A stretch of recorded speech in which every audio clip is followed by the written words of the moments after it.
And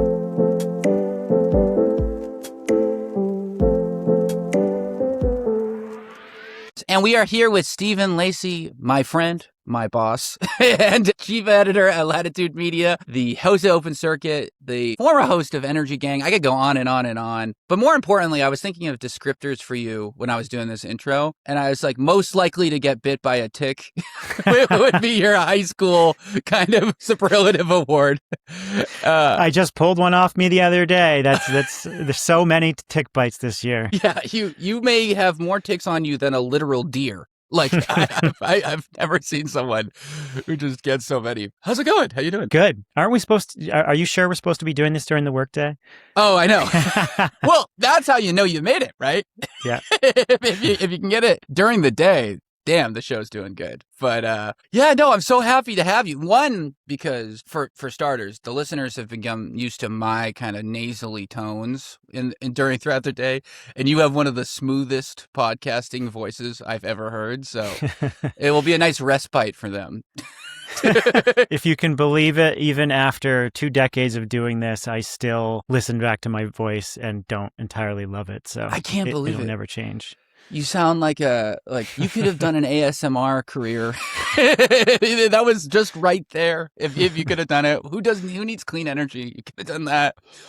You could talk about. You can make a lot of money in that these days, I hear. Yeah, totally. I mean, my sister listens to it to go to bed, and we went on vacation once. She played it on, and I couldn't do it because it was some ASMR nail pedicure video. Your nails are so beautiful, and I was just I'm gonna die. I can't listen to this. Turn it down. But anyway, I'm so happy to have you because the topic of the show, I guess, this thesis of the show, which people see on the title, which is doing media in a fake news world, or I don't know, then maybe I'll think of something more buzzy, has kind of been on the top of my head since I started the pod in general. Because the whole principle of this podcast is kind of silly in the sense that we have all these people listening all the time, and I love it. I love that they love the show. I love that they trust what we're doing, and they can trust that I'm researching a ton of everything I do, and you at least know I'm doing it in good faith. But they don't really know that, and they don't really know that, anyone they listen to is actually doing anything in good faith. And it really has only come out of the idea of this fake news world that the universe has said, we need to look somewhere else for information we can trust because we don't believe in this. So I've always kind of wrangled with that internally of just do I even believe in the concept of this show? Because I think it's kind of weird. And so I've been just going on and on about it. But you're such a great person to talk to because not only are you doing podcasts yourself with the Open Circuit podcast, a lot of people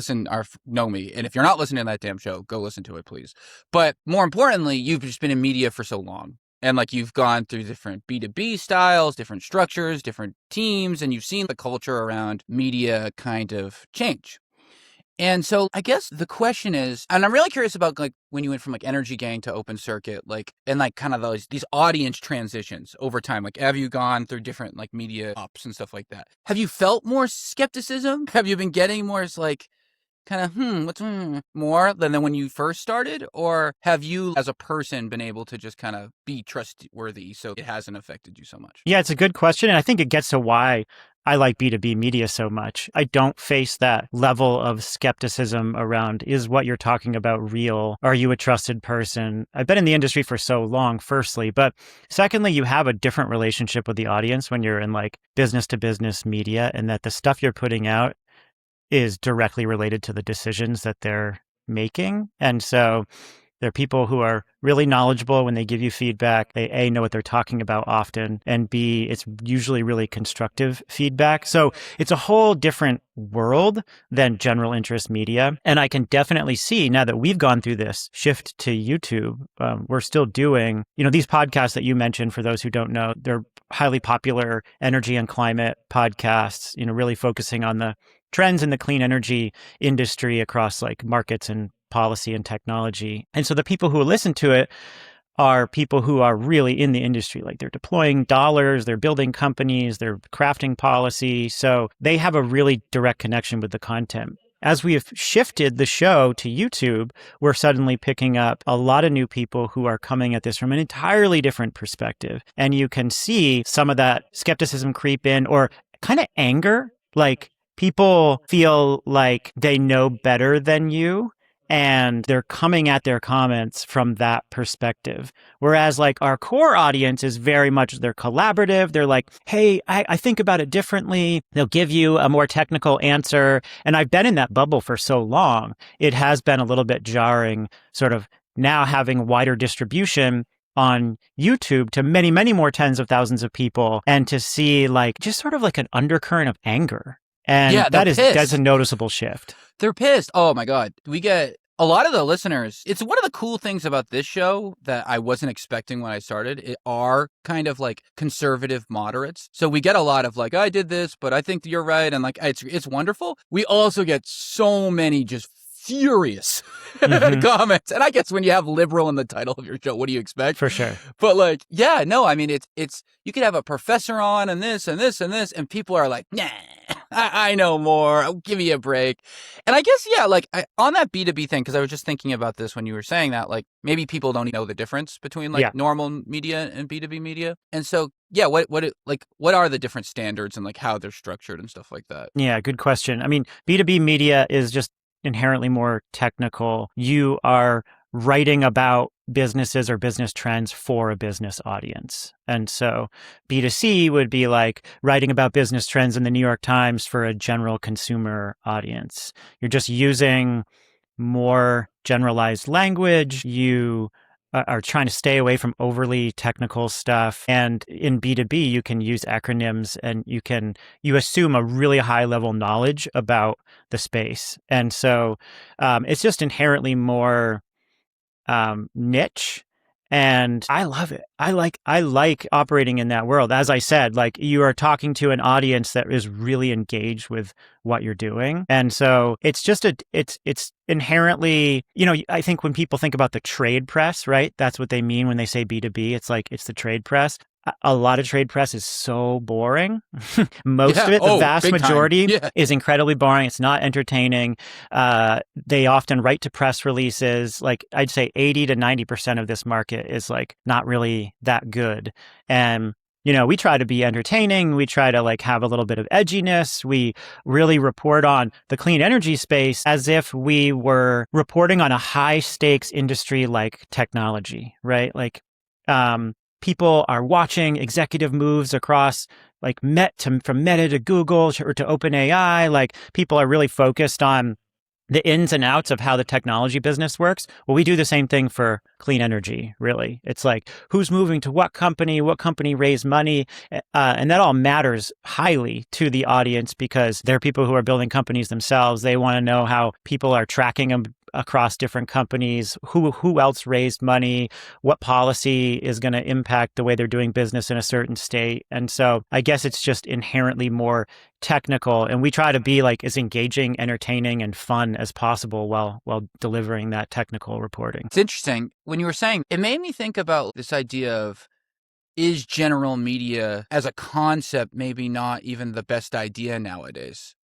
Oh my God, it is like, this is one of my favorite subjects to talk about because that is true. Like it is because things have been so fragmented. We've moved beyond the mass scale BuzzFeed era, right? If you think about 2009, 2010 to, 2018, 2019, or basically most of the 2010s, there was this belief that all you could be driven by the platforms, Facebook being the main driver. All you needed to do was get mass scale, and then you could build a profitable business off of that. And so these companies pulled in a lot of venture capital. They focused on exclusively scale. And BuzzFeed being the big loser, it's a well-known company, these companies eventually crumbled because the social media networks changed their rules. They weren't getting traffic in the same way. The audience wasn't super high quality. It didn't stick around. They didn't have a reason to stick around.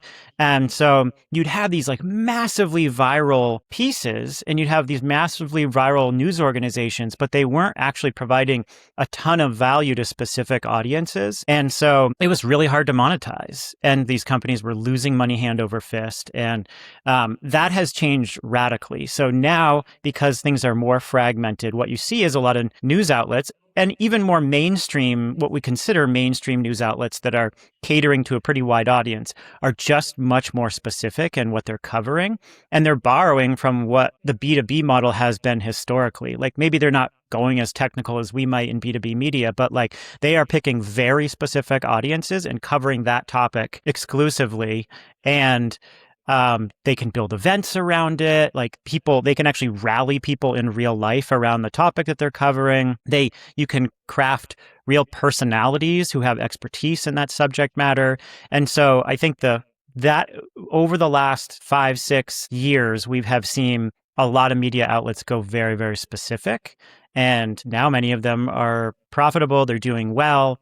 And so I think it's a trend that we have adhered to in business media for a long time that is now taking over like most of the successful media companies today. Yeah, it's interesting too because, and maybe your opinion is different than this on mine because you've been in journalism a lot longer than I have, right? In that, like, as someone consuming media for my adult life, and like the New York Times, Wall Street Journal, all this stuff, I've always associated the media with the company itself. So like, I'll be like, I'm reading the Times. Yeah. And I've never really cared too much about the journalists themselves. Sorry. And now I am offended. I'm offending myself. like I just haven't. Like I've been like, oh, this is good. And like maybe you remember a few familiar faces, but it's large in part I cared about the press itself. And it's funny because one thing I've noticed since joining Latitude and just thinking about this type of B2B media more seriously, I guess, is that all of a sudden the characters behind the stories have become more important. And now I want to know what Stephen thinks. I want to know what Jigger thinks. I want to know what Caroline thinks. Like, I don't really care about the broader, like, labels. I care more about the people. And one thing I've noticed is that this is just happening everywhere. Yes. You know what I mean? Like, I think hence the rise of podcasting. I mean, yes, exactly. People care about people. It's influencers in the news. Yep. And I wonder, how can we get better at that? Because I kind of think this is maybe the part of the secret sauce of regaining trust in the media is that like people start showcasing their stars more and more respecting the news anchor, like the Cronkites. You hear that all the time, but like in the journalist space more, kind of like they do in B2B, but for the Times. So like, it's not just Ezra Klein and co. It's the co too. Yeah. But what do you think about all this? Well, it's a real risk for like big media institutions right now. A lot of their top voices are realizing that the platforms exist for them to just go out on their own, and they are starting YouTube shows. They're developing their own Substack pages, and they're able to make it work if they already have a big audience, and they're realizing that like people want to hear from them, not necessarily the institution. I think the distrust over the institutions is just part of this bigger story about the distrust in institutions generally. I mean, people are highly cynical about the medical establishment, about government, about big corporations, and in a way that they haven't been in a long time. And so they're really distrustful of big news outlets as well. Part of that is, everyone thinks someone has an agenda, and I think they'd rather listen to an individual who's open about their agenda and find someone who like adheres to their worldview. Than to feel like a media outlet is surreptitiously doing it and guiding them in one direction or another. I think a lot of the legacy media is biased, is BS. I think there's so much good journalism, and we've just become so hyper-partisan that everyone is reading what these outlets are doing through a partisan lens. And, largely I'm talking about like the big newspapers, the Times, the Journal, the Post, and some of the, broadcast outlets as well. I think that this is an inevitable change. It's going to continue. Journalists are jumping ship all the time and starting their own thing. I like it in that I agree with you. Like, I like to hear individuals and what they think and like help guide me through some complicated subject. But the problem is that a lot of the people who are doing this, so you have like the category of journalists who are doing this, who like understand the principles of journalism. They understand how to get more background information to verify something. They understand like how to ask hard questions. Most of the people who are like in the podcasting world, in the sort of individualistic media world, they don't care about journalistic principles at all. Yeah. And so, you might trust that person because you like them and they're covering subjects that you care about. But like many of these people haven't thought about what it means to give good information.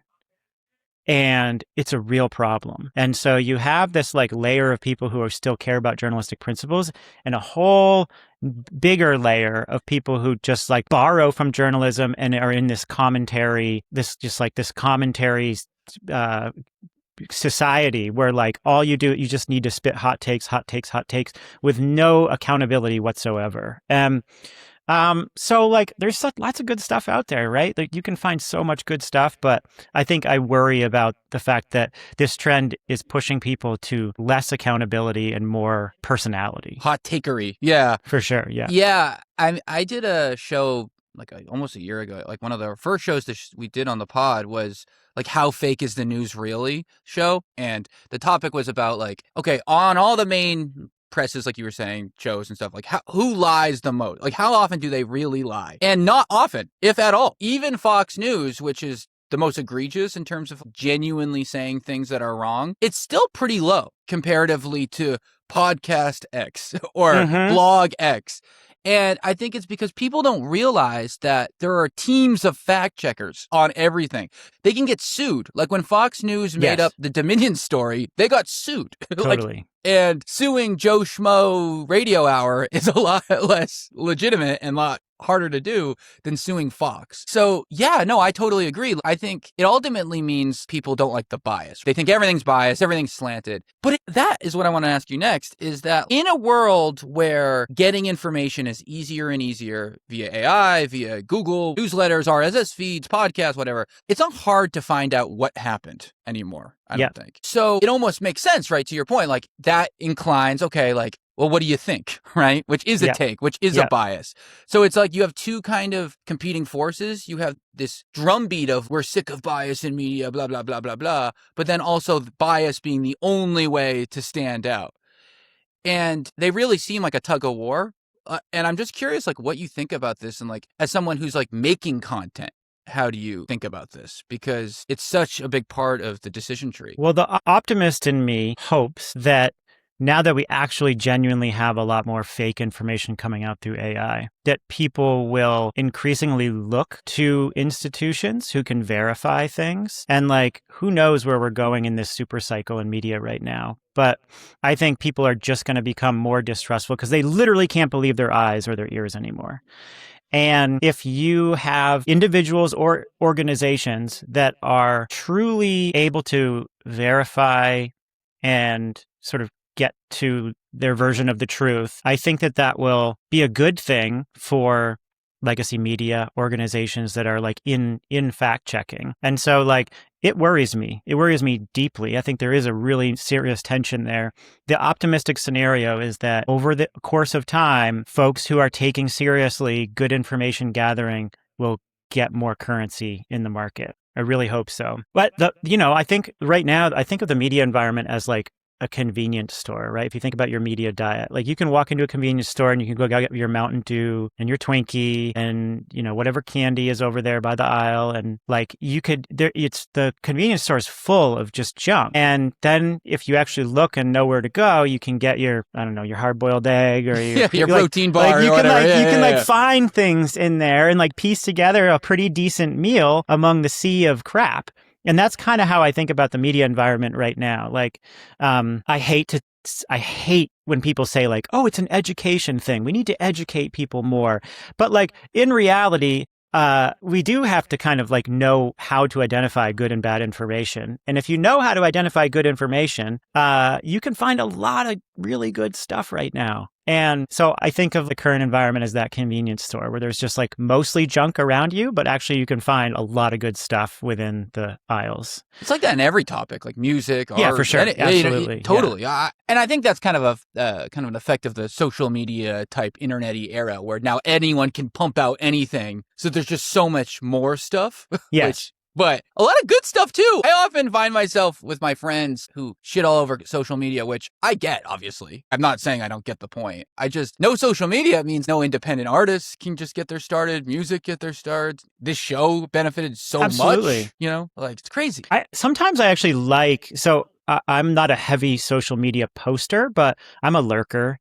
And sometimes I like the stream of consciousness information gathering that it enables. So like I'll open up Instagram and I'll see some random post about, I don't know, like a band or something. And then I'll be like, oh, what is that band up to now? And then I'll like Google it and then find some weird storyline and then like moves me on to this other person I haven't thought of in a while. And like you kind of like work your way through these weird storylines. And all of a sudden you step back and you have like an odd amount of context about this totally random thing that you didn't expect to have context on. It's awesome. And like sometimes I like that. I like to ride the wave. And so, you know, I'm certainly not like anti-social media. I mean, I think that these platforms are clearly built to maximize attention and they don't really care about the quality of the information. But like, it can take you to some fun places. And I totally agree with your point that like it enables bands, artists, people to develop livelihoods that they otherwise wouldn't have had to with, you know, gatekeepers in the way. So it's the same with AI to an extent, like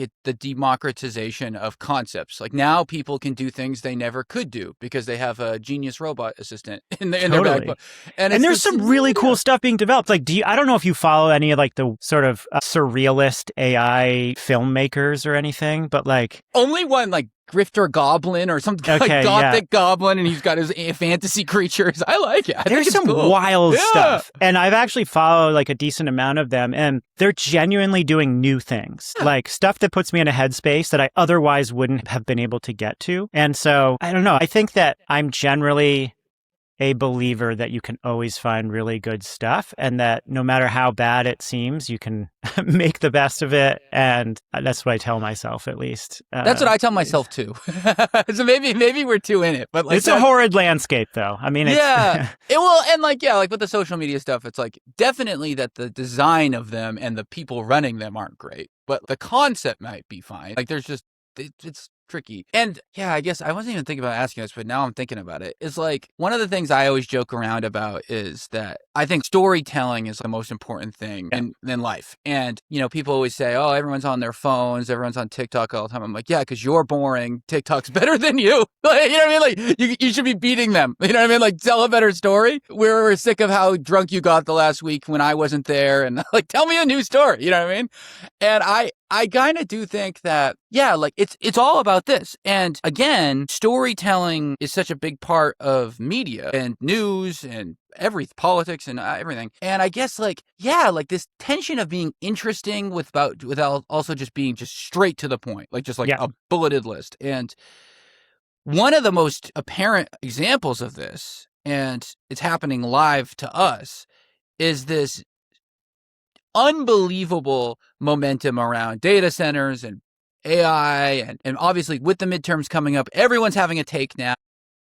Topic, you know, it hasn't become a wedge issue until now. So people are making their wedge. And so I'm watching our little area of the topic, this AI energy spot, become national discourse. And I'm constantly going, well, that's not really true. Oh, that's kind of right. And like, it both freaks me out and also makes me feel weird, you know, just in general, I guess.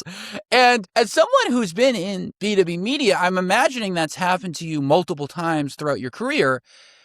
And it also makes me wonder, like, oh, is this what's happening with all the topics? Like, people are just getting like a 30% dose. So yeah, what's going on? Like, what is this? Like, and like, how have you seen this before? Well, I totally agree that when you're really deep on a subject and then it takes over in a mainstream way and you sort of hear how people are bringing their priors to telling the stories, nobody really has the full story. So we see this right now in electricity prices, right? Everyone's blaming data centers, but historically it hasn't been data centers that have been driving price increases. And it's a convenient story, but like actually there's a lot of climate-related resiliency investments. Utilities have underinvested in the electric grid and they're doing a lot to improve the distribution system. And a lot of it is just sort of delayed upgrades that they've been needing to make. Now, going forward, I think data centers will probably have an impact in certain areas, but there's been this narrative that like data centers have driven up electric rates, and it's like not true. It's just not real. Yeah. And I don't see a really nuanced conversation aside from maybe more niche circles about like what has actually driven up rates. And so, yes, it is a little disorienting when you see the story sort of told in these fragmented ways. On the narrative piece, like you sort of started this by talking about the importance of narrative. Yeah. I like the attention economy is so difficult right now. So we can get back to the data center piece, but but they're kind of intertwined, and my question was scrambled. Yeah. I mean, the narrative piece is really important, and one thing that has gotten even more important is like getting your hook in within the first 10 seconds so that people watch your video or whatever. And that has a lot of conflicting incentives, right? Like it means that people are trying to be more sensationalistic in order to keep you hooked. But it also forces you to be a better storyteller too when you have these constraints. Just get better. Totally. And right now, like, my energy and climate podcast and your politics podcast are not just competing with other energy and climate or politics podcasts. They're competing with someone deciding to spend another 20 minutes on TikTok, or with someone sending them a video from YouTube and it's on an entirely different subject. I mean, like, our attention economy is so fragmented right now. I think in order to succeed, you have to get really good at the hooks and good storytelling. So that's pretty critical. And so how much do you want to, let's get into the data center thing. No, but I think the reason why my jumbled question originally was this, it was exactly this though, because I'm watching it happen with data centers where we kind of have an idea of what's actually happening. And you see what you just described. Like people are like, okay, I got to get my hooks in to get people to like click, right? Yep. And so they're just coming out swinging with data centers because whatever the narrative hasn't been established yet, like it's being established live. So I'm watching this, like you said, and it's like, it's not like I don't get it. I get why they're firing away with the takes, but like, I'm like, you're kind of screwing people up in a way. And I'm starting to watch it in real time. Disinformation, not by being lying, but like by that hooky bit. You know what Totally. I mean? Yeah, I mean, like, this is the inherent problem with algorithmic media. I don't even call it social media anymore, really. I call it algorithmic media. You have to figure out how to feed the algorithm to hit your target audiences. And the incentive is to be as sensationalistic as possible. And data centers are just the topic right now. And so you see everyone trying to feed the most sensationalistic version of the story to their core audience. And that can look like very different things for people on the right and the left. But you can see how it totally screws up the story or doesn't allow you to have a nuanced conversation on something as big and important and impactful as data centers, right? And so, yeah, I'm seeing the exact same thing that you are. And it's just getting worse and worse. Yeah. Because everyone's incentives are aligned to like have a very specific take and hit a very targeted audience of people who agree with them. Yep. And it's becoming litmus tests in the political sphere to some, like, what do you think about data centers is kind of now becoming a political litmus test. Yes. And I'm just watching it live being like, the litmus test is not only wrong, but I don't even know if it really should exist. And it's weird. A good example of this is, so I love Bernie Sanders. I'm a big Bernie Sanders guy. I love AOC. I love those guys. Like those are, big people why I'm even into politics in general. Yep. But Bernie came out with his data center plan a couple weeks ago now, or maybe a month ago. And I'm reading it and I'm just like, like, you know what I mean? Like, I don't know if I like this. And it made me feel really weird because I love that guy. I love a lot of his ideas and I love the concept, like the heart of what his plan was trying to get at.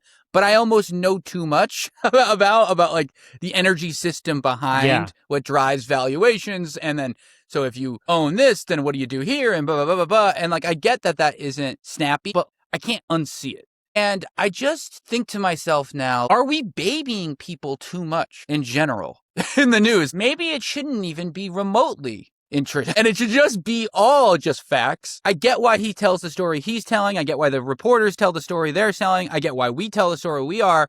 But things are getting lost in the shuffle that would actually be very important for the way people live their lives and who they identify themselves as. And so I'm just wondering, has this happened before with renewables or stuff like you've done before where you've just watched it bubble up to just being a bunch of nonsense? Definitely. Well, it was happening in renewables before data centers hit the scene. We were seeing a crazy amount of growth in NIMBYism around renewables in this country before everyone started latching onto data centers. And that was for all the reasons that we identified. It was because people were able to start local Facebook groups and feed shitty, can I swear? Oh, yes, swear. Can feed shitty articles into it, and and like convince themselves in this little bubble that solar panels are going to cause cancer or wind turbines are going to cause cancer, and you saw these pockets start to grow where people were pushing back on renewables, thinking they were damaging to public health, and that took a life of its own. And it was common among people who were on the left, environmentalists on the left, who thought it was going to completely destroy ecosystems, and people on the right who were worried about cancer-causing chemicals or property value destruction. And we're seeing the exact same thing in data centers right now, where interestingly, like the people on the furthest extremes are actually the closest when you look at public polling. It's like a horseshoe. So people on the exactly. So with data centers, people on the far right and on the far left are actually really similar in how they feel about data centers for slightly different reasons. But we definitely saw this like narrative play out in renewables specifically before data centers. So very much a part of the same media ecosystem where everything is so fragmented. You can surround yourself with the wildest stories possible, get the validation from some of your peers, and then convince yourself of something that is completely divorced from the facts. Do you think this that's is just what we happening in live every in now? topic, though? Like, do you think like scientists are being like, what the hell are these guys talking? Like, is this just continually bubbling up in every topic? Yeah, I mean, like, I'm a pragmatist. Yes, I think it is. I'm also a pragmatist, and like, I think scientists need to know how to play the game, right? Many of them have figured it out. They have social media presences. They're doing shorter, snappier videos, etc. There's a lot of good stuff out there, but this is the game right now, and I don't see any other way to really change it. I mean, all the incentives are aligned to just make this worse and worse, and you have to figure out how to bring good information to the fight. And I think it's interesting because I do feel like what is a journalist is kind of an interesting thesis. It's totally changed, yeah. Yeah, like it's not just the conveyor of the news. It's almost like, are you an expert now? You get your foot held to the fire, you know? And yeah, do you see that like trend kind of continuing over time? I think it gets back to what we were talking about related to personalities. Like people genuinely want to know what the person thinks. I came up in journalism sort of at the transition point when the internet was really starting to change newsrooms, but there were lots of news organizations. It was sort of the early 2000s, and there were a lot of news organizations that didn't even have an online division yet. But we could see that it was going to radically change newsrooms. It just hadn't happened. I learned journalism in journalism school where you be as objective as possible. You get the closest thing to the truth. There's a very particular style. Here's how you get multiple sides of a story. Here's how you write a magazine feature versus a standard news story. And there was very much a well-known and established role for how a journalist would present their stories. And then as the internet really radically shifted newsrooms and opinion became much more important and personalities became much more important, that completely shifted. And so people lead with takes, they lead with expertise, and they want to know what the journalist thinks, not just how them packaging information about like what other people think.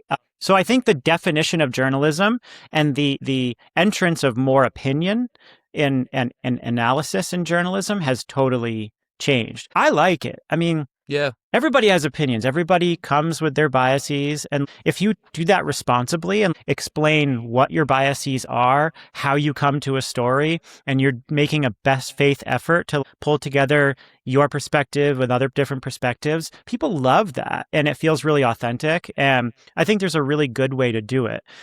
But there's a lot of people who do this who have zero obligation to fact-based reporting. And so, you know, journalists who do it well are totally changing the game for what explanatory journalism is, and I love it. But there's a lot of people who are just like doing their investigations and their own reporting that's completely divorced from reality or facts, and they have no obligation to actually get the closest to the truth that they can. So.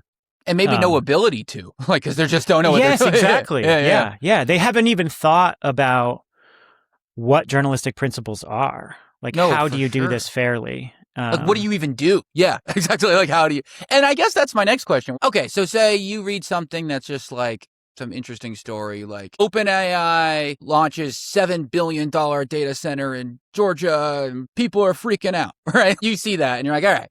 I want to talk about this. How do you start this idea of coming up? Like, how do your gears start turning in your head about turning an event, something that has happened, to a story? So yeah, can you walk us through that? Yeah, I mean, you just kind of go through a series of questions. So town meeting X happens, people are really mad, they shout OpenAI person off the stage claiming that such and such is going to happen. And so like, that's the story. So what's the next part of the story? Well, it's like, okay, what is the history of the town's relationship with like companies?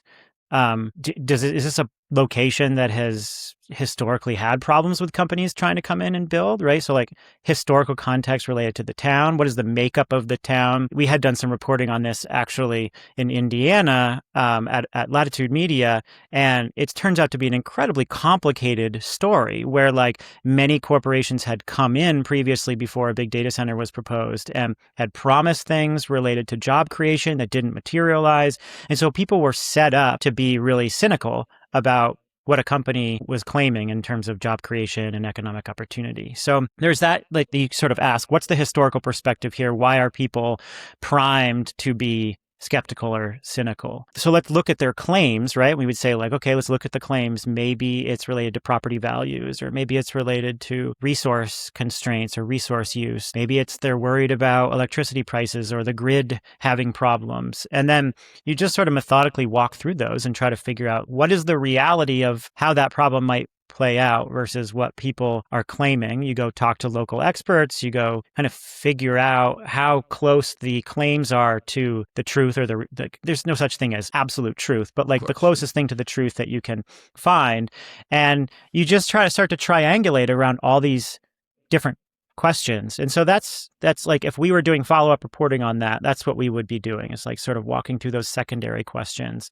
And then you can get to this place of context where you can tell the story of why the community is angry. You can tell the story of how significant the problems are relative to what people are claiming. And that's your responsibility as a journalist, is to provide additional context and ask those secondary questions, with you like being the proxy for the audience, with an obligation to say it in a hard way if it's not, like to say, actually, it's not a problem, but like people are claiming it is, or it is a problem. And I think your responsibility is to unpack that and figure out how much the sort of claims are relative to the truth, how much they match the truth. No, and that makes a lot of sense. And it makes me think about, the Joe Rogan podcast specifically, and like podcasts like him, which I've said it before.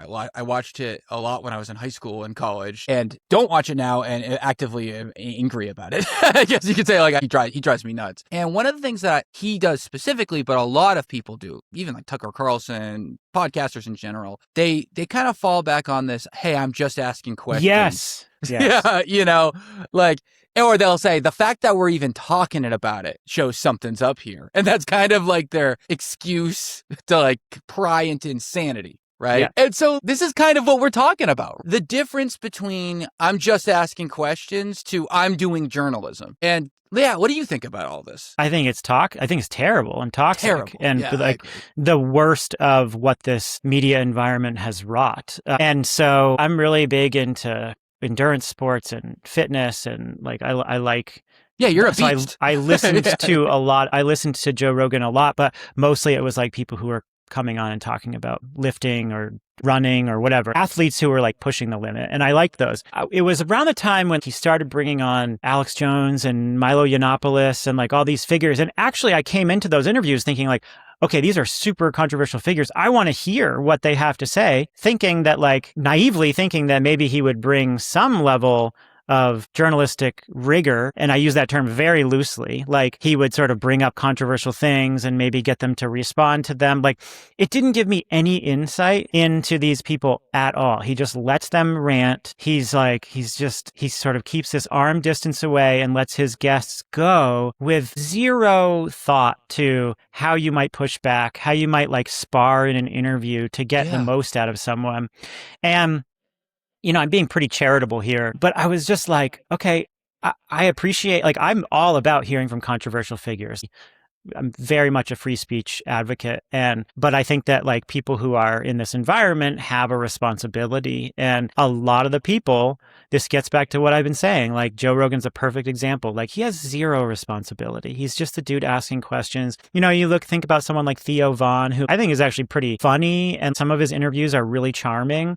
But when he brings on controversial figures, he just, he has this thing where he's like, oh, dude, I didn't know that. Yeah, right? he just doesn't have that gear. And he's just, and that's like who he is. And so when you brings on like an artist or a movie star or whatever, like it could be a funny conversation. But like when it's someone who is like a public figure who you need to ask hard questions about, he just lets them go. And there's absolutely zero thought to what you should try to unpack for the audience in a way that's like helpful for controversial figures. And so I think it's really damaging. This is like the biggest problem in the personality-based media environment right now. And I don't know. It's just because I like came up in journalism school and I've always felt that responsibility and that obligation. Like even when I'm putting out my own opinion, it's something that is grounded in my best estimation of the facts. And exactly, a lot of people don't have that gear, as you said. Yeah, and it makes you think that it bubbled up the wrong way. It went from personalities and celebrities going into more journalisty when it should have been journalists going into celebrities, maybe. Because at least they would have at least some version of the chops needed to wrangle in a conversation that is getting out of hand when someone is just clearly spouting off nonsense, to a point, especially if your audience is so big. And yeah, it's interesting because I think it's safe to say that you can't have a functioning country without a good media and press and all that stuff. Like the check of media is probably like the fourth branch of government that people don't talk about. I really think fourth estate. Yeah. Yeah. And it's just so important. And a theme I talk about on the show a lot, and I'm really curious about your opinion on, is this: could we have a Silent Spring type moment anymore? Or like a Watergate reporting moment, or, all the muckrakers in the 1920s, because those are some of the most defining moments in modern American history. Like a piece of journalism, either in a book or an article, come out and the whole world goes, whoa, and then we actually change something. And you've seen with not just like the Epstein files and this, like the Atlantic and like Politico, like trying to, doing really good work, right? And like showing what's going on, and our society going kind of, yeah, and then kind of rolling it over. And I just think that's terrible. I think we need to be able to just go, nope, right? Yep. And so I guess, A, do you think it's possible? Do you think in the current environment you can have a Silent Spring moment? And B, if not, how do we get back there? Because I think we need to get back there. Yeah, I think I generally agree with you that like I'm pretty skeptical that we could have a moment like that. And it's both because of the way the media landscape is shaped right now and the shamelessness of political leaders. The combination of those two things, I think people can skirt accountability really easily. And so if you have a big moment where there's a set of damning facts, first of all, it doesn't take long for it to get filtered into our partisan lenses through the media. And I'm not entirely sure that you could have a book that gives birth to a new environmental movement like Silent Spring, right? I don't know that exists. I'd like to believe that maybe there's something big enough that could happen, that we could all rally around it and agree to a common set of facts and make change, pass legislation, do something. I'm certainly not going to discount it, but I agree. It is really, really hard.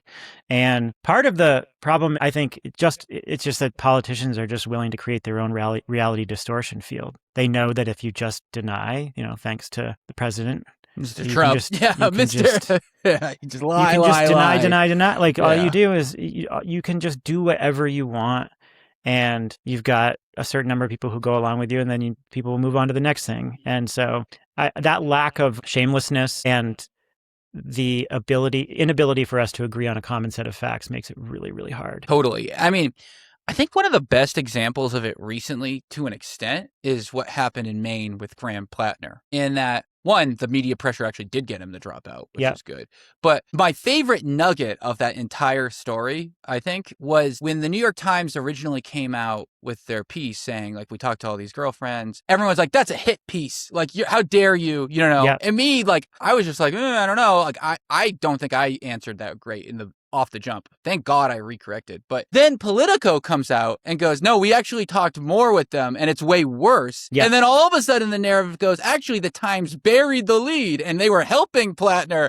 And this is exactly why this is so stupid, because you don't know what they're doing. Yeah. And like, I thought it was a great example of just the instant reaction being like, liar.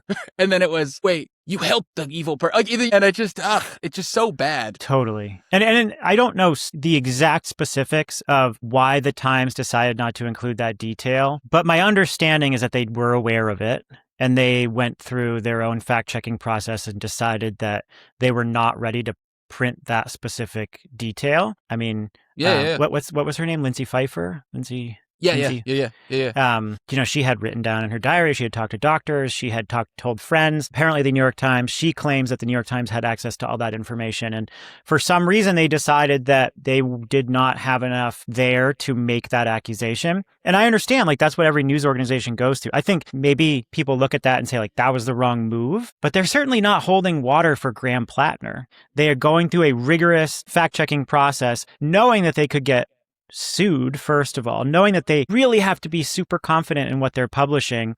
And for whatever reason, they made that judgment that they couldn't include that specific fact. And Politico did. And so I'm glad that the information got out. But I totally agree that, like, it doesn't matter what happens. People are going to bring their political priors. Dude, it's matter. Crazy. And like, New York Times went from hit piece to saving his ass. Like, it's give crazy. Me a break, dude. It's what are we talking? Crazy. Within 2 weeks, the whole organization's philosophical stance was completely, Yes. What are we talking about? Like, this is so dumb. And I just think it's too much. Are we doing this? We're trying to read tea leaves of motivation behind every single info nugget that comes out. And maybe you'll be right. Maybe you'll be wrong. What's the point? I don't know. And so I will end on this. This is the last question I've got for you. Yeah. We are in the middle of the workday and you are a hero. Is this. Imagine you were media czar of the United States and they were like, okay, Stephen, you're in charge of how to rebuild trust in American media. I mean, Gallup is saying that only 28% of Americans believe the news, which is just brutal. Yeah.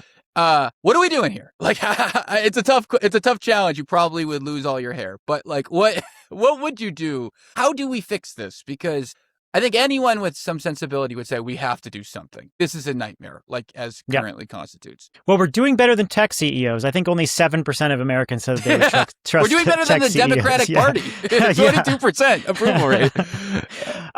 That is an easy choice for me. I would invest in local news. I would figure out how to set up institutions to support robust local news. Part of the problem, people trust local news way more than national outlets. That has just always been the case. And local news has been completely hollowed out. And that has been largely due to the tech companies that have taken the place of traditional classified advertising. So local newspapers and stuff historically had robust businesses because they had classified advertising. And if you can believe it, like local ads and classified advertising was a very lucrative business. Then you had like Craigslist come in and then Facebook ate up the entire ad market. So Instagram, Facebook, et cetera, now TikTok, they're just devoured the ad market. So these local news organizations, the value that they were capturing completely dissolved. And so now all the value of that advertising has gone to the tech platforms and these outlets can't sustain themselves.